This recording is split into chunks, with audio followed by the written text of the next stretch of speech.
ભારતીય કૃષિ અનુસંધાન પરિષદના માર્ગદર્શન હેઠળ કૃષિ વિજ્ઞાન કેન્દ્ર ચાસવડ દ્વારા ભરૂચ જિલ્લામાં 1 જૂનથી 30મી જૂન દરમિયાન ખેત બચાવો અભિયાન સફળતાપૂર્વક યોજવામાં આવ્યું હતું।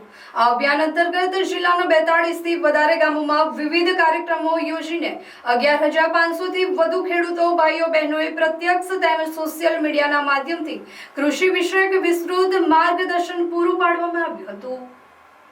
કૃષિ વિજ્ઞાન કેન્દ્ર ચાસવડના વરિષ્ઠ વૈજ્ઞાનિક અને વડા ડોક્ટર લલિત એમ પાટીલના સીધા માર્ગદર્શન હેઠળ ભરૂચ જિલ્લાના અંતરિયાળ ગામોમાં ખેતી અને જમીનની ફળદ્રુપતા બચાવવા માટે વ્યાપક જાગૃતિ અભિયાન ચલાવવામાં આવ્યું હતું, જેમાં કેન્દ્રના બાગાયત, પશુપાલન, જમીન વિજ્ઞાન અને કૃષિ વિસ્તરણ વિષયના તજજ્ઞ વૈજ્ઞાનિકો દ્વારા ખેડૂતોને વર્તમાન સમયની જરૂરિયાત મુજબની સચોટ માર્ગદર્શન અપાયું હતું।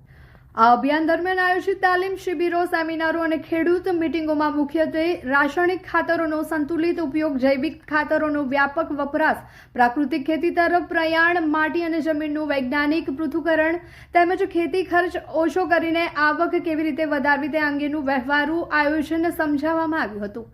વિવિધ ગ્રામ્ય સ્તરે યોજાયેલા કાર્યક્રમો ઉપરાંત કેવીકે કેમ્પસ ખાતે પણ મોટી સંખ્યામાં ખેડૂતોએ ઉપસ્થિત રહીને આ ટેકનિકલ માર્ગદર્શનનો લાભ લીધો હતો। આ ડિજિટલ યુગમાં સોશિયલ મીડિયાના વિવિધ માધ્યમોનો પણ અસરકારક ઉપયોગ કરીને મહત્તમ ખેડૂતો સુધી આ માહિતી પહોંચાડવામાં આવી હતી, જે આગામી ચોમાસુ પાક માટે આશીર્વાદરૂપ સાબિત થશે।